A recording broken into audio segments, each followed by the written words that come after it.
Oi, Walter. Boa noite. Então, pessoal, estamos começando aqui mais um programa antivírus. Vamos dar um tempinho aí enquanto o pessoal vai entrando. O Walter está gerando um link para a gente divulgar aí nas listas de transmissão, nos grupos de WhatsApp, já com nosso vídeo rodando. Então, daqui a um minutinho a gente já começa o nosso papo de hoje. Aproveito para avisar que a gente vai consolidar o nosso programa nesse horário, toda quinta-feira, 19 horas. A média de duração das 19 às 20 horas. A gente vai sempre entrar um pouquinho antes para já ir aquecendo, para dar tempo aí o pessoal ir entrando, se acomodando para poder acompanhar a nossa conversa. Vou repetir aqui um pouco qual é a ideia do programa. A gente quer toda semana debater sobre os assuntos da conjuntura nacional. Então, a ideia é abrir um canal de diálogo ao vivo sobre os cenários, as principais questões do país, na nossa perspectiva, e tentar responder o que aparecer de perguntas, de comentários aqui nos comentários do Facebook. A gente vai tentar sempre estar dialogando. Então, acho que Walter conseguiu gerar o link. A gente já tem aí 16 pessoas online. Quem quiser comentar, dizer de onde está assistindo a gente, dizer temas que gostaria que fossem abordados aqui no dia de hoje, na nossa conversa. Pode comentar, dizer oi. E é isso.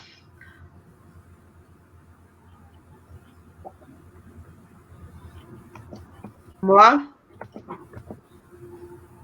O Walter está pedindo mais um tempo. Acredito que ele esteja jogando aí a divulgação do nosso programa nas suas listas de transmissão, para poder que a gente alcance aí mais gente e possa ampliar aí a discussão de hoje. Hoje, Walter vai falar um pouco, então, enquanto ele não começa, eu vou dizer sobre o que ele vai falar. Ele vai falar um pouco aí dos principais fatos da semana, desde o nosso último programa, né? Teve documento de lideranças importantes solicitando que Bolsonaro renuncie, teve nota da Executiva Nacional do PT, teve debates na bancada, teve pronunciamento oficial do presidente Bolsonaro, teve convocação do Diretório Nacional do PT. Eu vou comentar aí também sobre as medidas que estão sendo debatidas e aprovadas essa semana. Tem uma nova MP que foi publicada na madrugada de hoje. A gente vai comentar um pouco sobre o mérito dessa MP e também sobre o imbróglio em relação ao pagamento da renda básica emergencial, os R$600 que está todo mundo querendo saber como é que vai acessar, quando é que começa a ser pago. Uma questão muito importante aí para a garantia do isolamento social de forma adequada. A gente também vai comentar como é que está essa questão. É isso. Quem quiser perguntar ou pedir para a gente comentar sobre outros assuntos que tenham relação aí com a conjuntura nacional, podem comentar que a gente tenta incluir, ok? Assuntos relacionados ao tema. Vamos começar? Walter, você pode começar?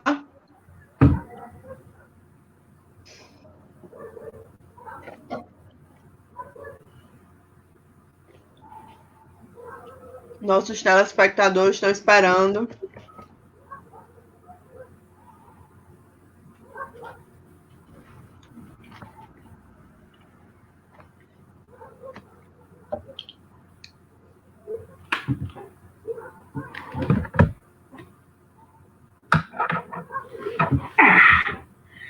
Boa tarde.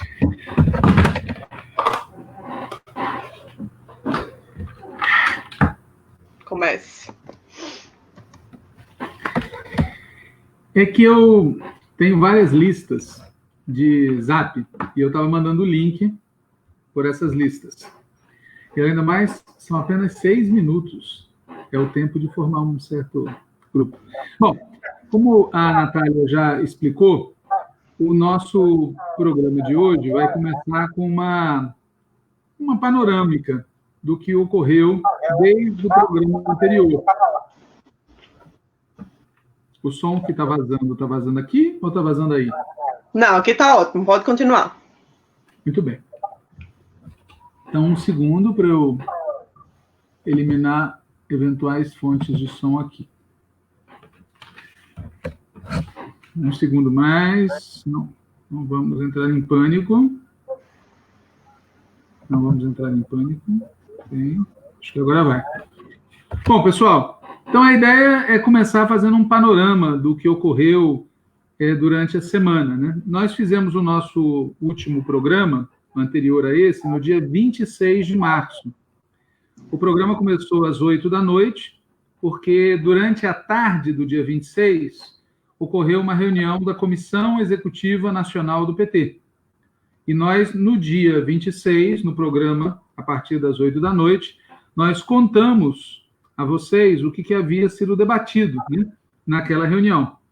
Para nossa, ia falar tristeza, mas talvez outro termo seja mais adequado, a Comissão Executiva Nacional do PT, reunida no dia 26, não aprovou nenhuma resolução, absolutamente nenhuma, né? Houve uma reunião, houve um debate, mas não se aprovou nenhum documento. Muito bem. Em seguida a isso, nos dias 27, 28, o clima no país foi se tornando cada vez mais tenso. Desde o dia 15 até o dia 28, todo dia, toda noite, havia algum tipo de manifestação, havia algum tipo de panelaço, havia protestos nas janelas, havia pedidos pelo Fora Bolsonaro. Então, foi se criando um clima que acabou levando a Executiva Nacional do PT a, no dia 29, que era domingo, soltar uma nota, transformar o debate que havia feito no dia 26 numa resolução política. O problema é que a nota que foi divulgada pela Comissão Executiva Nacional do PT repetia a mesma posição que o Diretório Nacional do Partido havia aprovado nos dias 13 e 14 de março. Ou seja, não falava nada sobre a crise política. Se limitava a fazer corretas posições, corretas propostas em defesa do emprego, da renda e da vida do povo brasileiro. Tudo que está na resolução da Executiva Nacional do PT, que já estava na resolução do Diretório Nacional do PT dos dias 13 e 14, é extremamente positivo para o povo. São medidas que defendem os interesses do povo, o seu emprego, a sua renda, a sua saúde. Mas não falava nada. A Executiva Nacional, no dia 29, não falava nada sobre o que fazer com o principal problema do país, naquele instante, chamado Jair Bolsonaro. No dia 30, segunda-feira, aí aconteceu uma sequência de fatos novos, né? O primeiro fato novo, no dia 30, foi a publicação da nota assinada por comandante do Exército, comandante da Marinha, comandante da Aeronáutica e o ministro da Defesa, 4 militares. Essa nota é um absurdo, é a volta dos que nunca foram.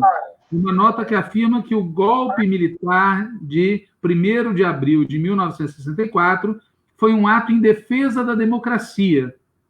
É uma nota terrível, é uma nota que muda completamente os fatos históricos, é uma nota, inclusive, que comete um ato falho genial, diz com clareza que naqueles países que não contaram com a presença das Forças Armadas capazes de dar um golpe, como houve aqui no Brasil, naqueles países se teve que continuar lutando até hoje em defesa do regresso da desigualdade, assumindo de maneira provavelmente indevida, inesperada, né, um ato falho, que esse foi o principal produto da ditadura militar no Brasil, aprofundar a desigualdade social, aprofundar a dependência externa e impedir que o Brasil fizesse as reformas estruturais que estavam em curso na época do governo Goulart. Muito bem. Essa nota tem o texto e tem o subtexto. O texto é essa barbaridade que eu resumi. Uma defesa da ditadura, uma defesa do golpe e uma afirmação de que as Forças Armadas continuam aí. Mas tem um subtexto muito interessante. A nota não faz referência ao presidente da República. A nota foi também uma espécie de afirmação de que as Forças Armadas continuarão a exercer sua tutela sobre tudo e sobre todos. Muito bem. Neste mesmo dia 30, uma segunda grande novidade foi a divulgação de um manifesto assinado por 3 ex-candidatos à presidência da República. Fernando Haddad, candidato pelo PT, Boulos, candidato pelo PSOL, e Ciro Gomes, candidato pelo PDT. Esses 3, mais alguns outros, assinam uma nota também subscrita pelos presidentes dos partidos, inclusive a presidenta Gleisi Hoffmann, presidenta do PT, e essa nota, entre muitas afirmações corretas, bate pesado no governo Bolsonaro, defende os direitos do povo e, no meio do texto, pede a renúncia do presidente. Diz que a melhor coisa que o Bolsonaro podia fazer para o país é renunciar. É evidente que isso é um gesto. É evidente que Bolsonaro só renunciaria se fosse colocado contra a parede por um amplo movimento social ou por uma ameaça golpista. De motu próprio, ele não renunciará. Mas esse gesto era curioso, porque na véspera, a Comissão Executiva Nacional do PT, presidida pela companheira Gleisi Hoffmann, havia recusado qualquer posição que sinalizasse o fim imediato do governo Bolsonaro. Seja o fora Bolsonaro, com novas eleições, seja o impeachment, seja a palavra de ordem genérica de fim do governo.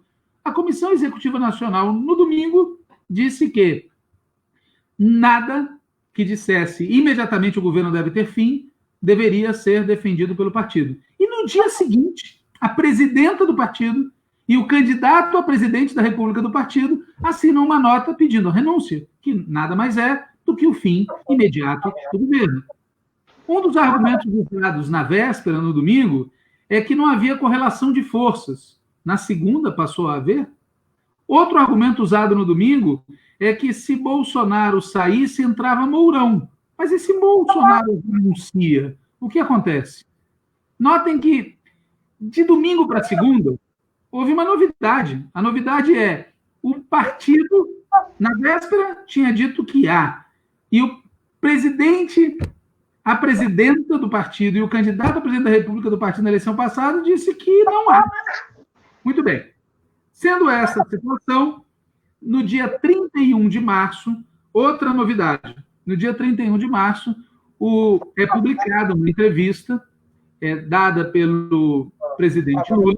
A entrevista foi dada na véspera, foi divulgada no dia 31, publicada pelo Balaio do Couto, um jornalista, fundador do PT, assessor de imprensa do presidente Lula por muito tempo. E nessa entrevista, o Lula crava a seguinte frase: o epicentro da crise é Jair Bolsonaro.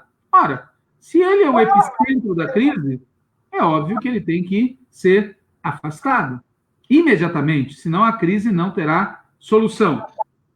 Nesse mesmo dia, reúnem-se, ou melhor, divulga-se uma nota assinada por grande quantidade de deputados federais e deputadas federais do PT e por dirigentes do partido, companheiros e companheiras, exigindo que seja convocado o Diretório Nacional do Partido dos Trabalhadores para debater o que fazer frente à situação, já que a executiva, no dia 29, tinha dito que há, e no dia 30, segunda, já havia uma nova postura na praça. Muito bem. Nesse mesmo momento, pouco depois de ter saído essa pressão em favor da reunião do Diretório Nacional, a Secretaria-Geral do Partido publica a convocatória do Diretório Nacional do PT, mas publica a convocatória para o dia 10 de abril, data que depois foi alterada para o dia 9. Ou seja, uma lógica que não atende à urgência da conjuntura. Nesse mesmo dia, só que no horário da noite, o presidente cavernícola fez um discurso à nação. E nesse discurso ele baixou um pouco o tom em relação às barbaridades que ele havia dito naquele outro discurso em que ele falava da gripezinha. Todos devem lembrar desse discurso histórico, né? O discurso da gripezinha. Pois muito bem. No dia 31 de março, ele faz outro discurso, não fala da ditadura militar. Dia 31 de março é a data em que os que deram o golpe, no dia 1º de abril, comemoram o golpe. Não fala e muda um pouquinho o tom em relação à pandemia. Isso gerou muita discussão, muita gente achando que talvez ele estivesse recuando daquela posição de achar que a pandemia era uma gripezinha, de achar que o isolamento social não deveria ser adotado, de propor o isolamento vertical, ou seja, somente para as pessoas com mais de 60 anos ou com várias doenças. Mas não é verdade isso. Porque no dia 1º de abril e no dia 2 de abril, ele reincidiu várias ações, vários discursos, vários tweets, vários movimentos mostram que o presidente Jair Bolsonaro, na verdade, continua adotando a mesma tática que ele adotou desde o início. Ele radicaliza muito, estica, e quando as pessoas começam a querer virar a mesa contra ele, ele recua. Mas ele não recua de volta ao ponto de partida. E ele não recua porque muda de posição. Ele recua para evitar um enfrentamento em situação que não o interessa. Mas logo depois ele ataca de novo. E aqueles que já tinham dito que ele havia chegado no limite, já se acostumaram com aquele limite anterior. E ele vai mais além. E assim por diante. Essa tem sido a política dele sempre. E, novamente, é a política que ele adotou no discurso do dia 31 de março. No dia 1º de abril, 2 elementos que a gente deve colocar aqui no nosso panorama. Primeiro, um elemento externo, mas que tem direta relação com a crise, que é a movimentação das tropas dos Estados Unidos numa posição de agressão militar contra a República Bolivariana da Venezuela.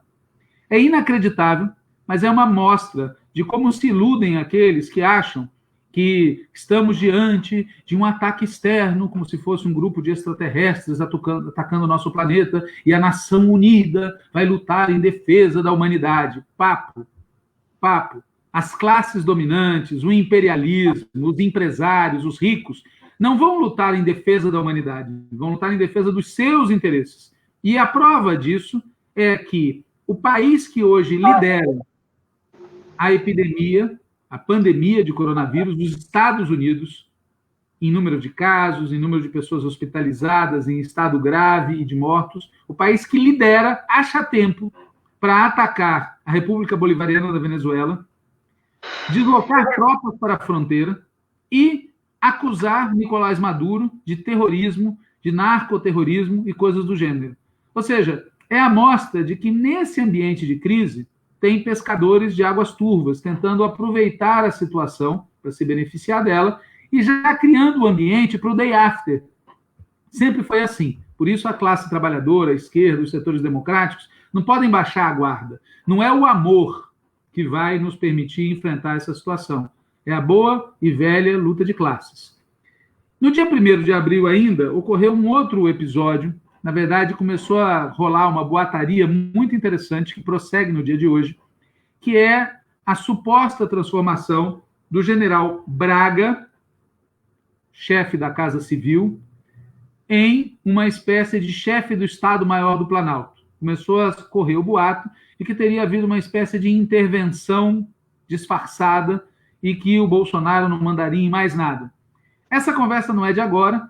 Este Braga, ele era chefe do Estado-Maior do Exército, uma pessoa muito ligada ao Pujol, se transformou em ministro da Casa Civil pouco antes daquele conflito com as polícias militares.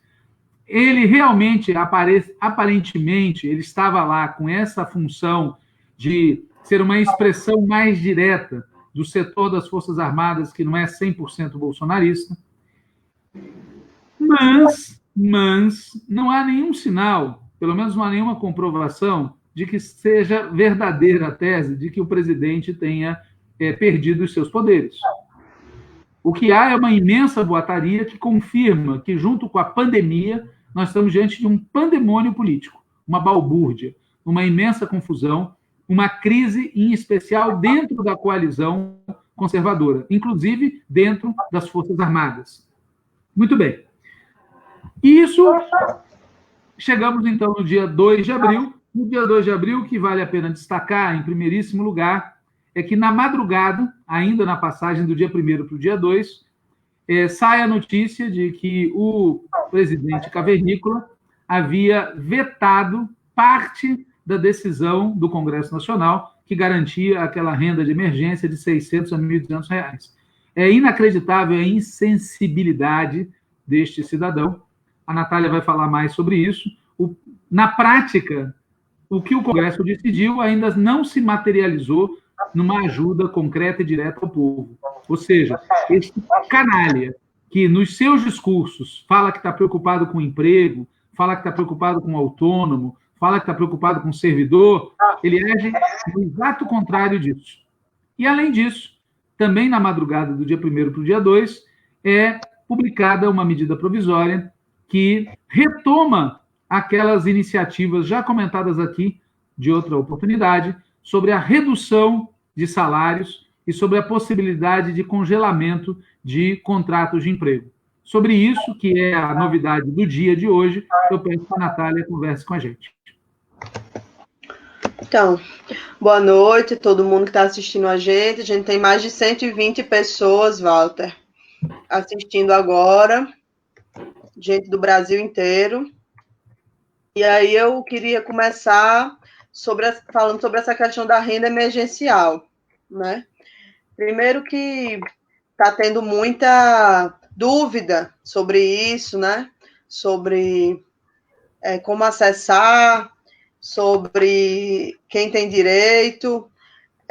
Isso mereceria um programa específico, mas o fato é que, concretamente, ainda não está valendo. Como o Walter disse, Bolsonaro anunciou ontem a sanção.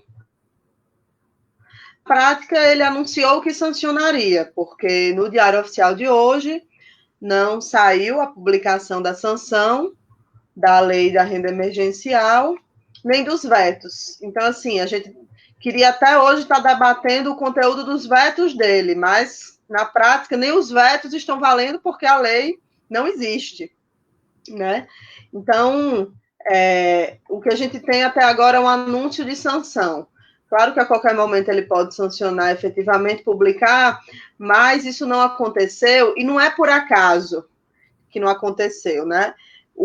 Tanto ele quanto o Paulo Guedes falaram hoje, depois de anunciar a sanção, né? Então eles confundem o povo, dizem que sancionaram, mas na verdade não sancionaram, enfim, mas eles anunciaram que tem um problema técnico e que, na verdade, o Congresso não indicou de onde deveria sair o recurso, né? Sendo que, assim, o próprio STF já decidiu que estava permitida a quebra da regra de ouro, a ultrapassagem dos limites da responsabilidade fiscal, em razão da situação de pandemia, e o próprio Rodrigo Maia também já disse que a liberação de créditos extraordinários está sendo feita no Congresso, basta pedir, se não tem de onde tirar, basta pedir liberação de créditos extraordinários, que o Congresso está fazendo esforço para acatar as medidas necessárias para resolver esse assunto. Então, assim, é um absurdo, porque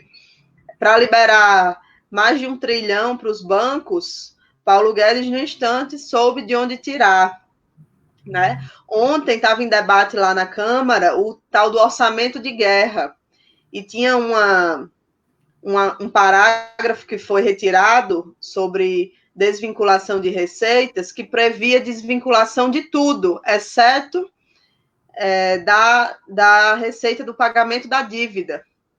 Então, eles visivelmente não tiveram nem vergonha de colocar isso no projeto, e, enfim, foi retirado, mas ainda não foi votado, então também não tem nada garantido. E eu estou dizendo tudo isso para ficar bem nítido o que é que esse governo quer, né? Como disse Walter aí, não é que eles estão enrolados, não é que eles estão sem saber como executar, que tem um problema na liberação, no pagamento e tal. O problema é que, na verdade, Bolsonaro quer sabotar o isolamento social. E seguir implantando a política dele. E, para isso, favorece a isso ele não liberar logo o dinheiro para o povo, porque isso vai fazer com que o povo se desespere e vá em busca do seu sustento. Né? Então, a gente está até hoje na perspectiva de saber quando é que vai ser pago, né? Não tem ainda. Claro, pode ser que durante o programa agora eles sancionem, surja alguma informação nova, mas antes de começar aqui ainda não tinha informação sobre a sanção, nem sobre quando exatamente começaria a ser paga a renda emergencial. E aí, para completar, na madrugada de hoje, como o Walter disse, já passava da meia-noite quando foi publicada a medida provisória 926, que o governo quer chamar de MP do emprego, mas eu chamaria de MP da redução dos salários, ou outro nome que dê essa ideia, porque é bem grave o que essa MP implementou no Brasil a partir de hoje. Lembrando que medida provisória começa a valer imediatamente a sua publicação. Ela só deixa de valer quando caduca o prazo ou se for modificada pelo Congresso e virar uma lei. Enquanto nada disso acontecer, a medida está valendo, né? Então, já tinha semanas que tinha essa expectativa de que o governo apresentasse algo, e o que veio foi isso, né? Uma medida provisória que, na prática, a parte importante dela, o coração, digamos assim, da medida provisória, é permitir a redução de salário de todo mundo que ganha acima do salário mínimo. Tem duas formas que vão ser feitas isso. Eu vou tentar explicar um pouco como é que vai acontecer para o pessoal entender. A primeira é a redução de jornada com redução de salário. E a segunda é a suspensão do contrato de trabalho. Na redução de jornada com redução de salário, a MP estabeleceu faixas de redução. Então, reduz 25% da jornada, 25% do salário. 50%, 70%. Essas foram as faixas estabelecidas. E, com a redução do salário, vai haver uma compensação, ou seja, reduz o salário em 50%. O governo compensaria com um benefício novo que eles estão criando, mas não é uma compensação que garante o salário. Por exemplo, o patrão pagar 50%, o governo pagar 50% do salário do trabalhador.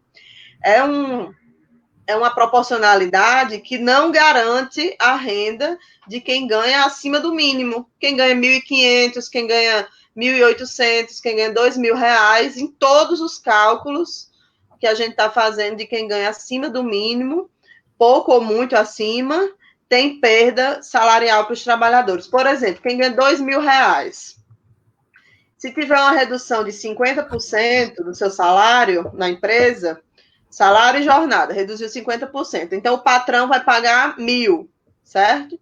E o governo vai dar uma compensação que, na verdade, não é 1.000 para a pessoa garantir o seu próprio salário, é 50% do que essa pessoa teria direito se ela fosse demitida e fosse receber seguro-desemprego. Nesse caso de quem ganha 2.000, o seguro-desemprego, pelo cálculo da legislação trabalhista, fica em torno de 1.500. Então, o governo vai pagar, de forma aproximada, 50% de 1.500, 750. Ou seja, uma pessoa que ganha R$2.000 vai ter uma redução de R$250 na sua renda. Isso pode ser o aluguel da pessoa, pode ser a sua feira do mês, enfim, é um valor que, para essa gente que está aí governando, talvez seja pouco, né? Eles pensem que é pouco, mas para quem concretamente vive com R$2.000, sustenta uma família e vive em condições apertadas, é óbvio que é uma redução muito drástica. E o seguro-desemprego, ele tem um teto. No máximo, ele chega a 1.800 e poucos reais. Então, assim, quem ganha 3, quem ganha 4 mil reais, vai receber uma proporcionalidade da compensação calculada com base em 1.800 reais. Né? Então, vai ter, quanto maior o salário, maior a perda absoluta, digamos assim. Apesar de que, proporcionalmente, para quem ganha muito pouco, qualquer perda, em geral, ela é muito drástica. certo? Acho que não sei se deu para entender, mas a gente pode também, depois nas perguntas, quem quiser algum esclarecimento sobre essa questão do cálculo, eu posso tentar fazer.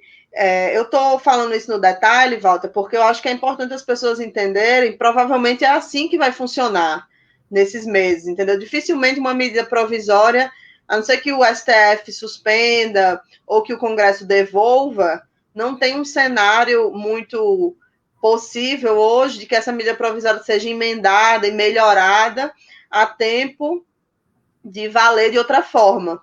Né? As pessoas já estão, inclusive, se movimentando para fazer os acordos individuais que vão permitir as reduções de jornada e a suspensão de contrato. Então, por isso que eu estou falando isso no detalhe, para a gente tentar compreender, né, que essa é a forma como vai se dar a redução salarial de uma grande parcela da classe trabalhadora, que é a parcela que está formalizada, né? A parcela que está no trabalho informal é a situação que eu falei antes, que vai ainda está na expectativa de receber a renda emergencial.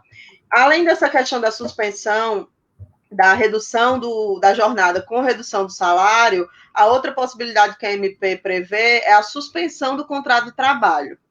Então, isso na prática é assinar um acordo individual coletivo, depende da faixa de renda, da faixa salarial, para suspender totalmente o contrato e a pessoa ficar sem trabalhar. Nesse caso, a MP diz que se a pessoa ganhar salário mínimo,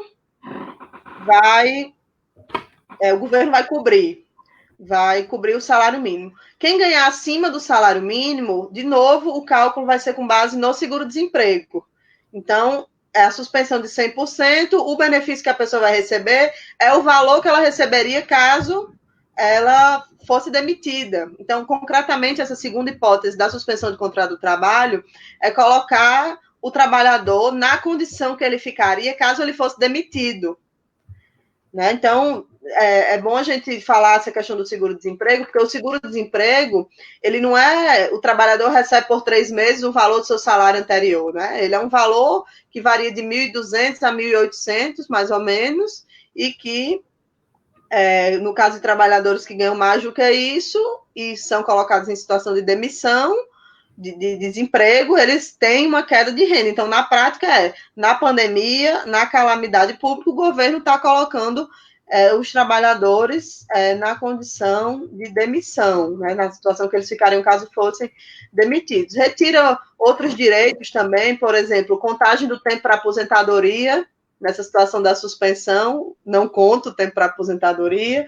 Tem uma previsão de desoneração da folha de pagamento, que também significa retirada de direitos previdenciários, enfim, esvazia, em algumas situações, o papel das negociações coletivas, né, nesse período, ainda mais, que elas estão mais difíceis ainda de se materializar, a regulamentação que o governo está propondo dificulta ainda mais, desestimula a que a negociação coletiva possa ser uma boa alternativa para a classe trabalhadora, e, por fim, ela prevê uma estabilidade, mas é uma estabilidade muito, muito insuficiente, que não dá conta, né, do período, tipo 2 meses após a pandemia, estabilidade muito abaixo do que a CLT prevê para outros casos onde a estabilidade é prevista. Então, enfim, é uma MP que, na verdade, ela proporciona redução da renda do trabalhador, redução de direitos, não é algo aceitável, é algo muito, muito ruim e que vai aprofundar as condições de precarização. A gente sabe que a média salarial no Brasil é 3 mil e poucos reais, mas quem puxa essa média para cima é o setor público. Então, no setor privado, a média salarial é muito baixa, né? O governo... quem ganha 8 mil reais no setor privado, quase ninguém, né? A maioria das pessoas ganha salário mínimo, 1.500, 2 mil reais, e, como eu disse, essas pessoas ou vão ter seu contrato de trabalho suspenso e ficar recebendo um benefício equivalente ao seguro-desemprego, ou vão ter uma redução de jornada, ou seja, continuar sendo expostas aos riscos da doença, porque mesmo com a redução de jornada, a pessoa precisa ir ao trabalho, precisa se expor ao transporte público, enfim, precisa estar fora de casa e, mesmo assim, vai ter a sua renda diminuída. Então, esse é mais ou menos o resumo aí da MP e também da situação em relação à renda emergencial, que ainda segue indefinida. Muito bem. Enquanto você dá uma olhada aí, Natália, nas questões que estão aparecendo, eu queria comentar mais alguns temas da conjuntura, né? Primeiro, eu queria lembrar os números da pandemia aqui no Brasil, segundo os dados que o Ministério da Saúde divulgou. Veja só, no dia 17 de março, a época em que o cavernícola dizia que era uma gripezinha, nós tínhamos 291 pessoas infectadas e tínhamos uma pessoa que havia morrido. No dia 2 de abril, hoje, são 7.910 pessoas contaminadas e 299 pessoas que morreram, né? Então, cresceu 26 vezes o número de pessoas que foram contaminadas e cresceu 299 vezes o número de pessoas que morreram, segundo dados que, ao que tudo indica, são subestimados, porque não há teste para todo mundo e, portanto, a gente não sabe de fato quantas pessoas foram contaminadas, e há muitos casos de pessoas que foram a óbito e que não foram identificadas como tendo morrido por causa do coronavírus, oficialmente, embora tudo indica que tenha sido essa a causa-morte. Então, nós já temos uma situação grave que tende a se agravar muito. Hoje, foi publicado no site UOL uma entrevista com um integrante do Departamento de Medicina da USP de Ribeirão Preto, dizendo que há 4 focos principais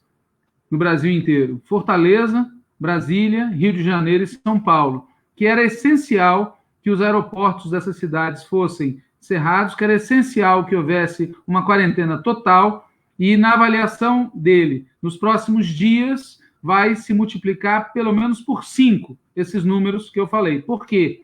Porque ele disse, esse especialista, e essa é a opinião de muita gente, que o coronavírus está chegando nas camadas populares, que tem menos capacidade de defesa, especialmente porque nós temos este governo criminoso que faz este tipo de coisa que a Natália acabou de descrever, ou seja, não só fala contra a quarentena social, contra o isolamento, como também impede os trabalhadores de terem direito aos recursos de emergência aprovados no Congresso e quer reduzir o salário das pessoas no momento em que as pessoas estão sendo chamadas, por razões de saúde pública, a ficarem em casa para se proteger, para não serem contaminadas e para não virem a falecer.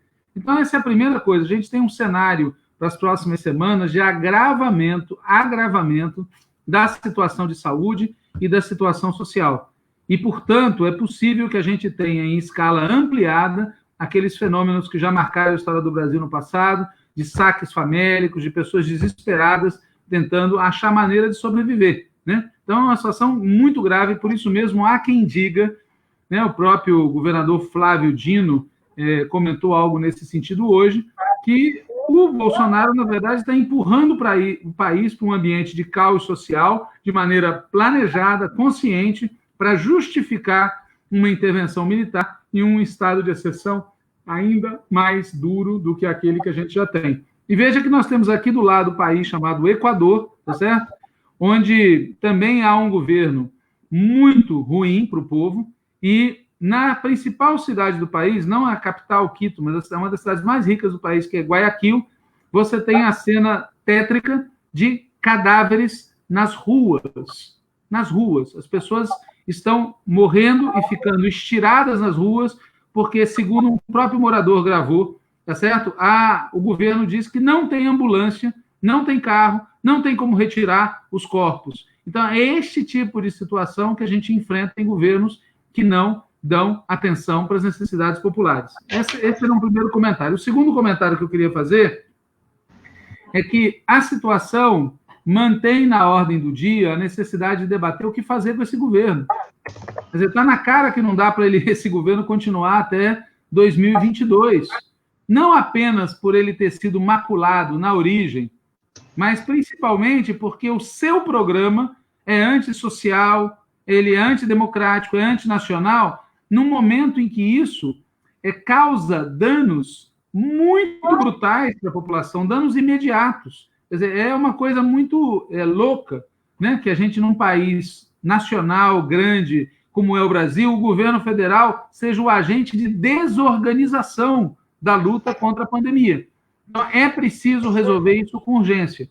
Há várias posições em debate, há desde aqueles que acham que ele renunciaria, os que acham que é possível mantê-lo sob tutela, os que acham que é possível fazer uma espécie de governo paralelo, numa aliança entre o Congresso e os governadores, há aqueles que defendem o afastamento dele por razões de natureza de saúde mental, o que é bom dizer é um absurdo, certo? É um absurdo porque, inclusive, atribuiria a ele a condição de inimputável, despolitiza. O que ele está fazendo é de caso pensado. A lógica dele de fazer com que as pessoas mais velhas e as mais frágeis morram tem história, chama-se eugenia, é matar os mais fracos. A lógica dele de não tomar medidas de apoio ao povo tem motivo. Ele defende uma posição ultraliberal. Aliás, o Carlos Bolsonaro soltou um tweet hoje que seria hilário se não fosse trágico, dizendo que o socialismo está avançando. Está avançando, porque esse negócio do Estado ajudar as pessoas, isso é socialismo. Então, é este tipo de ideia que o motiva a ser como é, não é a loucura. Mas há também quem defenda esse tipo de medida, há quem tenha entrado com queixa-crime contra ele. Isso é uma medida que, se o Supremo aceitar e o Congresso autorizar, pode levá-lo a ser afastado da presidência. E há aqueles que lembram que no Tribunal Superior Eleitoral repousa uma iniciativa que poderia afastar a chapa, que é aquilo que a esquerda defende. A esquerda brasileira não tem a menor razão para achar que basta tirar Bolsonaro. É preciso tirar Bolsonaro e seu governo. É preciso tirar Bolsonaro, Mourão, Moro, Guedes e a quadrilha toda. E isso pode também ser feito, uma das maneiras de ser feita é aceitando, aquela ação que está no Tribunal Superior Eleitoral, que se aceita a tese, mais do que verdadeira, de que eles cometeram fraude durante a campanha eleitoral, cometeram crimes, a chapa tem que ser toda ela retirada e tem que haver eleições, que é o melhor caminho, eleições livres e diretas, eleições de que o Lula possa participar, né? E eu queria encerrar com esse último comentário. Existe uma parte da coalizão golpista que alimenta o sonho de cooptar o PT por uma espécie de pacto de Moncloa, tá certo?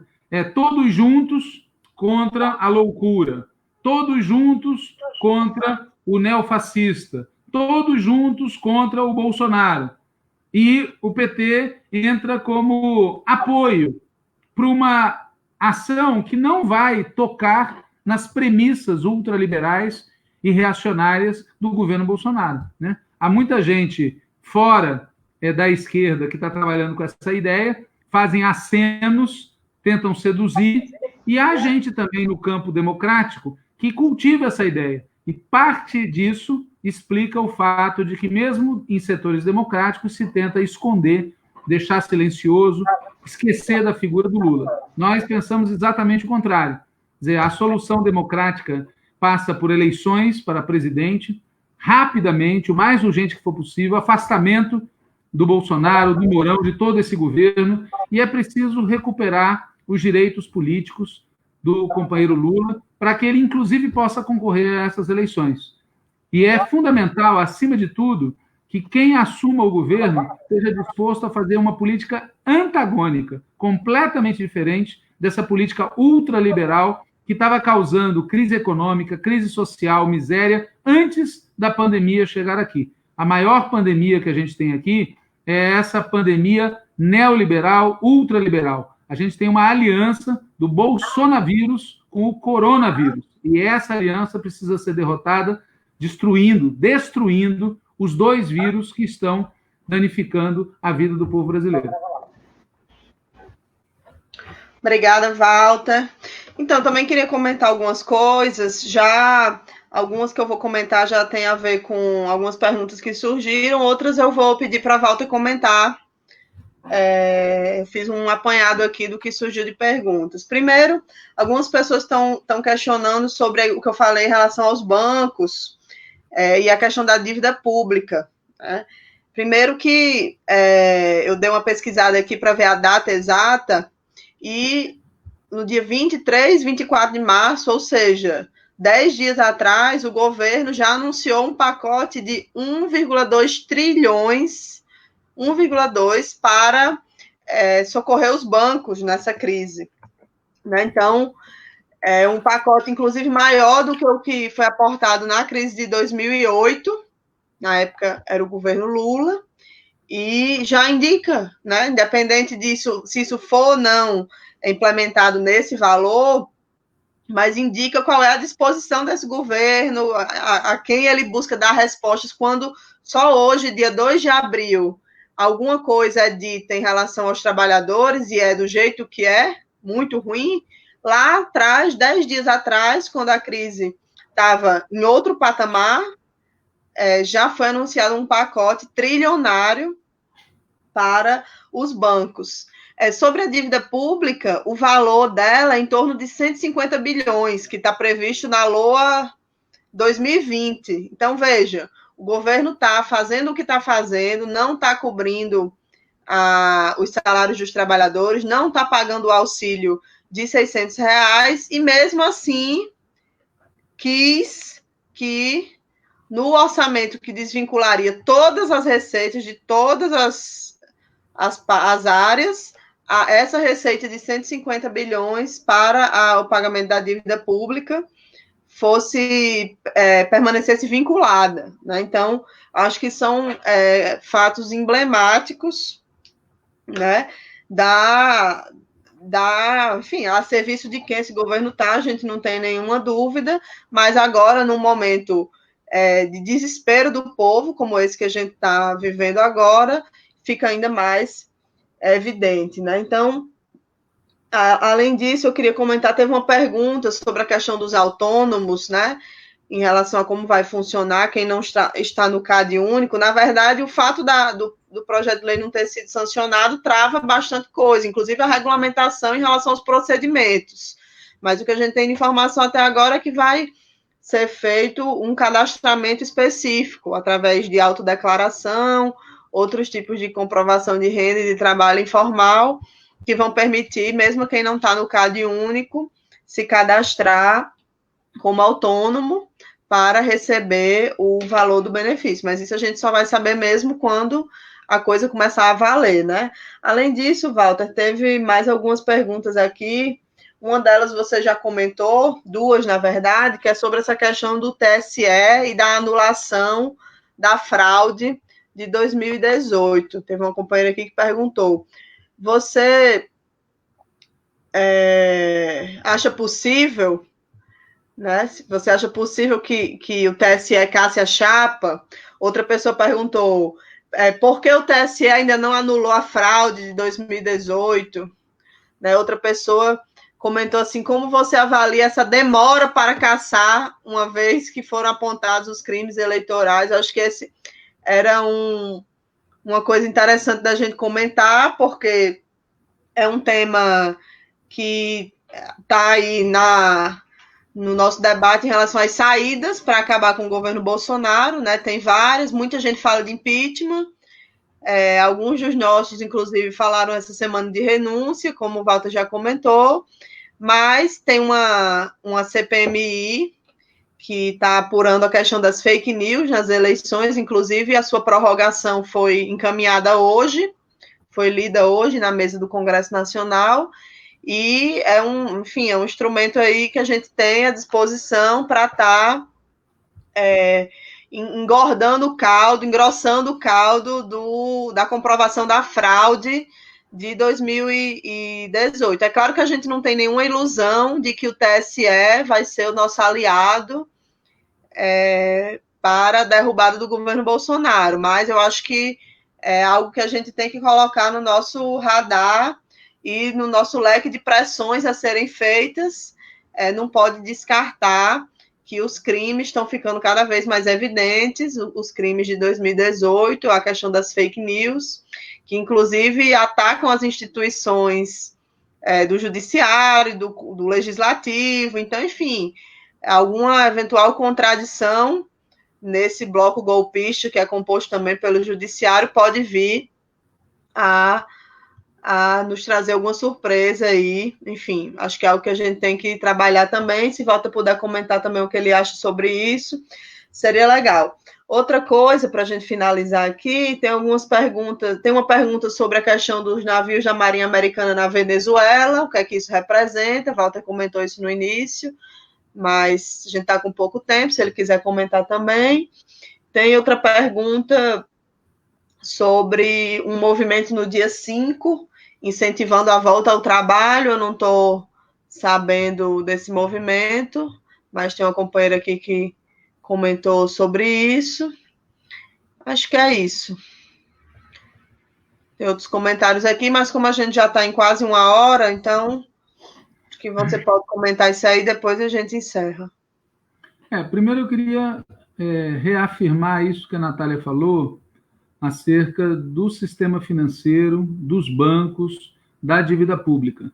Quer dizer, grande parte do orçamento público brasileiro, ou seja, do dinheiro que nós pagamos, dos impostos que nós pagamos, vai para o setor financeiro, vai para o capital financeiro, vai para a especulação financeira. Existe, portanto, riqueza suficiente no país, e existe capacidade financeira por parte do governo, desde que ele pare de estar a serviço dos bancos, pare de estar a serviço do capital financeiro. E o que acontece é que, no meio dessa crise, como a Natália destacou, a primeira preocupação do governo é proteger os bancos. E veja que, além dessa medida que foi citada pela Natália, há uma outra. O governo, ele liberou os bancos da obrigação do compulsório, de maneira que os bancos puderam emprestar mais dinheiro. O compulsório é aquela quantia que fica congelada para o caso de uma corrida, para o caso de uma necessidade.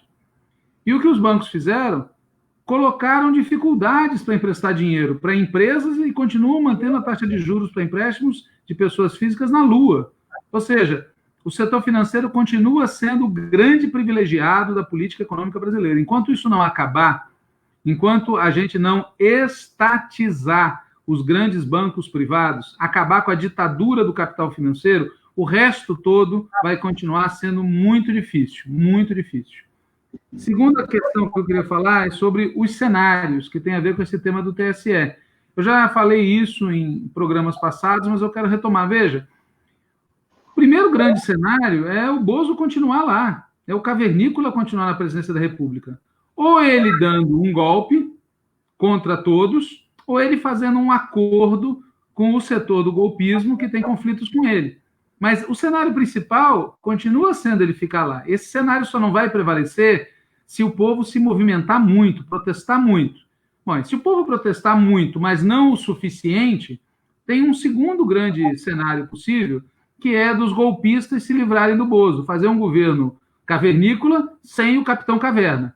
Essa possibilidade existe. E aí tem várias formas de fazer isso. A tutela militar, o cogoverno, em que tem uma espécie de parlamentarismo não declarado com política de governadores, colocar o Mourão na presidência, o que seria inacreditável, né? E se o povo lutar muito, muito, a gente pode conseguir uma saída democrática para a situação, que é afastar toda a chapa e convocar novas eleições. Na mão, tem duas possibilidades para fazer isso. Uma delas é aprovar no Congresso Nacional uma emenda à Constituição ou uma resolução com essa natureza que antecipe o processo de eleição presidencial, que não seja em 2022, seja este ano, junto das eleições municipais. A outra possibilidade é essa do TSE, ou seja, foram impetradas ações denunciando que a chapa Mourão-Bolsonaro, Bolsonaro-Mourão, cometeu crime passível de cassação, e, portanto, ela não deveria nem ter sido empossada. Mas, uma vez empossada e o crime, ela pode ser afastada. Agora, por que o TSE não aceitou isso desde o início? Por que até agora? As razões são óbvias, pelo mesmo motivo que o Supremo Tribunal Federal fez o que fez com o companheiro Lula. A cúpula do judiciário brasileiro faz parte da coalizão golpista. Isto não quer dizer que, sob intensa pressão popular, eles não possam fazer outra coisa. Portanto, a chave para uma solução democrática, a chave para materializar o que hoje pode parecer impossível para muita gente é a pressão popular.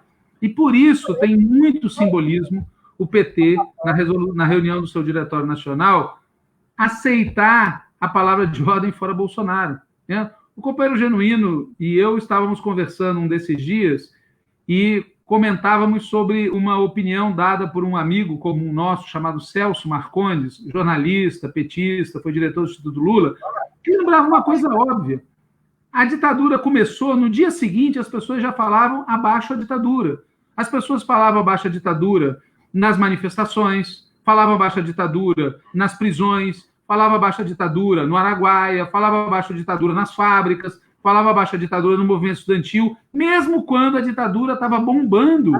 Isso fazia parte da acumulação de forças. Era uma palavra de ordem que tinha um sentido político, simbólico, de propaganda, e demorou muito tempo até que este abaixo a ditadura se traduzisse em medidas concretas, como, por exemplo, a campanha das diretas já, a emenda das diretas já, como, por exemplo, a eleição presidencial de 89, a convocação da Constituinte de 88. Então, assumir a palavra de ordem fora Bolsonaro é simplesmente um passo inicial essencial para aquilo que é o nosso objetivo, que é colocar o povo na rua, em grande maioria, para afastar esse governo. O terceiro comentário que eu queria fazer tem a ver com esse tema da Venezuela. Veja, o governo Bolsonaro, ele é um aliado fiel dos Estados Unidos. Mas, como acontece com muitos aliados fiéis, o governo dos Estados Unidos chuta esse aliado quando lhe interessa. Isso aconteceu, por exemplo, agora, recentemente. O governo brasileiro tinha feito compras no exterior de suprimentos para atender as necessidades e o governo dos Estados Unidos foi lá e comprou aquilo que a gente havia comprado. Então, você tem situações em que esse aliado não tem compromisso real com a sobrevivência do governo Bolsonaro. Eles têm compromisso com a sobrevivência de um governo que lhes seja próximo. E o governo Trump está, neste momento, fazendo um cerco militar à Venezuela que pode resultar num conflito que eles vêm acalentando já há bastante tempo. Se isso acontecer, vai ser um elemento a mais nesse caldeirão da política latino-americana e nesse caldeirão da política brasileira, porque será uma guerra de proporções importantes na nossa fronteira. Cabe lembrar que o governo da Venezuela está tomando medidas exemplares para combater a pandemia de coronavírus. Quarentena social total, assumiu o pagamento dos salários integrais de todos os trabalhadores, proibição de demissão, ou seja, estão cuidando de preservar o bem fundamental de qualquer sociedade, que é a vida da classe trabalhadora, porque é sempre bom lembrar que é nessas horas que a gente vê bem quem é que produz as riquezas. Não é o empresário que produz as riquezas, é a classe trabalhadora. E a classe trabalhadora tem que ter a sua vida garantida.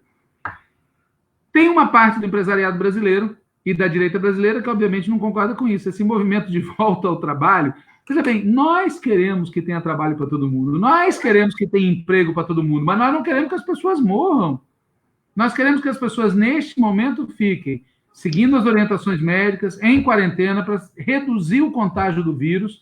Quanto menos gente ficar doente, menos pressão sobre o sistema de saúde, mais capacidade de salvar as pessoas, mais capacidade de salvar aquelas que tiverem necessidade de tratamento intensivo. Nós precisamos de tempo. E veja, nós somos um país rico, um país que tem reservas, que tem condição de sobreviver, desde que o Estado faça a sua parte, ou seja, garanta que ninguém vai ser desempregado, garanta o salário das pessoas, garanta a ajuda para quem não tem salário regular, como é o caso dos autônomos, dos desempregados, e garanta medidas de proteção social, porque, por exemplo, os moradores de rua, é preciso ter banheiros móveis para as pessoas poderem se limpar, se lavar, se higienizar. A mesma coisa vale em muitas regiões populares, onde existem moradias de baixíssima qualidade, ou seja, tem ações logísticas que precisam ser feitas imediatamente para salvar a vida das pessoas. O problema, insisto, é que este governo que a gente tem é adepto da eugenia, que é, sinceramente, matar as pessoas mais fracas, mais débeis, mais velhas, doentes. É nazifascismo na veia.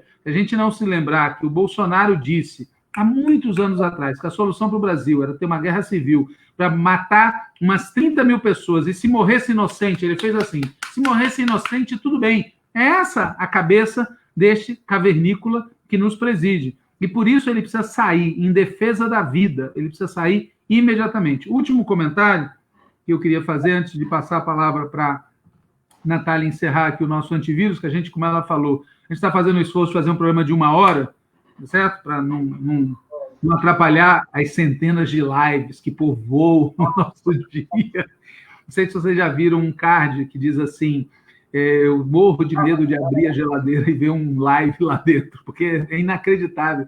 E isso, aliás, é um detalhe importante, a gente ri, mas é prova de que o chamado trabalho home office, o trabalho doméstico, é mais brutal, é mais explorador, é mais intensivo, é mais sem limite. Por isso, aí eu vou para o meu último comentário, a gente tem que tomar muito cuidado com o que vai ser o day after dessa crise. Porque os capitalistas já estão vendo o que eles podem se aproveitar dessa situação para ganhar dinheiro aqui e agora e para aumentar a exploração da classe trabalhadora no dia seguinte. Por isso é fundamental que os partidos de esquerda, as organizações populares, não apenas lutem para salvar a vida das pessoas aqui e agora, mas também lutem para salvar a vida das pessoas no futuro, o que significa acabar com o capitalismo. A gente tem que perceber que é nesses momentos de crise que a massa das pessoas que nem pensa a respeito disso cotidianamente começa a se questionar sobre a possibilidade e a necessidade de viver de um jeito diferente. E nós temos que apresentar uma alternativa sistêmica a esta crise sistêmica. Essa crise que a gente está vivendo não é produto da pandemia, porque já houve outras na história e haverá outras no futuro. É produto de uma ordem política, econômica e social que não tem como prioridade a vida das pessoas, não tem como prioridade garantir sistemas de saúde públicos, não tem como prioridade garantir que haja médicos, enfermeiros, agentes de saúde. O Equador, que eu acabei de citar, há dias, não foi há muito tempo, o governo atual do Equador enxotou os médicos cubanos. Isso tem relação direta com a situação trágica que está vivendo esse país. E, de outro lado, não é inacreditável que, enquanto os Estados Unidos mandam soldados para a Venezuela, a China, a Rússia, Cuba, Venezuela, mandam médicos, mandam suprimentos, mandam respiradores. Isso é um sinal claro de quem é que está do lado da vida e quem é que está do lado da morte. Por isso é muito decisivo, especialmente a esquerda, utilize esse momento para ganhar a maioria do povo para a necessidade de construir uma ordem social socialista, para o pânico do número 3. A gente quer que esse cidadão fique preso em boas condições carcerárias para conhecer o socialismo no Brasil. É isso, então. Obrigada, Walter. Eu vou aqui encerrar. A gente, só retomando, o programa Antivírus é uma tentativa nossa de estar aí semanalmente fazendo um debate de conjuntura, ao vivo. A gente tenta trazer as principais questões que aconteceram na semana, entre um programa e outro, e também interagir com quem está assistindo a gente, perguntando, escrevendo aqui nos comentários. Eu vou acompanhando e lendo o que é possível. A gente vai fazer esse programa toda quinta, às 19 horas, das 19 às 18, mais ou menos, né? 19 até as 20, 15. E então é isso, a gente vai encerrar por hoje. Boa noite a todo mundo que está acompanhando a gente, de vários lugares do país. Obrigada aí por divulgarem. O vídeo ele vai ficar disponível no Facebook do Página 13 e até amanhã a gente também está colocando no canal do YouTube do Página 13, então quem quiser divulgar aí para os amigos, para os companheiros, a gente vai estar divulgando o link do vídeo gravado do nosso debate. É isso, então até a próxima quinta. Boa noite, fora Bolsonaro.